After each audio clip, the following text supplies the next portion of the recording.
The City of Colorado Springs Housing Development Division is now under scrutiny. An audit released this week shows the division sent false information to the U.S. Department of Housing and Urban Development, and it could cost the city a lot of money.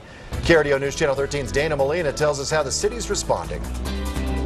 This is the audit report that details issues within the Colorado Springs Housing Development Division. It says the city fabricated a contract to avoid losing more than $68,000 in funding from the U.S. Department of Housing and Urban Development, that it delayed depositing grant money to avoid missing a spending deadline, and that it used money meant for programs to pay for employee salaries and to maintain an empty building. This isn't news for the city. We were familiar with all of the findings that were substantiated in this report from the OIG.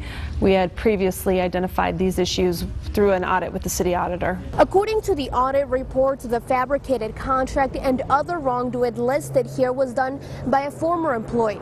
Current city staff says they've been making many changes to fix the issues. We've worked on internal controls, policies and procedures. We've hired key staff positions, so we've made some personnel changes in the division. Amy Cox says there is a lot of work ahead, but she wants to make one thing clear. No money is missing. We've accounted for all dollars. What's at question is the timeliness of the expenditures and the eligibility in terms of the category in which they were spent. One of the audit's recommendations is that the more than $68,000 the division tried to avoid losing be taken back. If they're recaptured from the line of credit, they were not spent. So there's no direct impact except that $68,000 fewer dollars are available for the city to spend.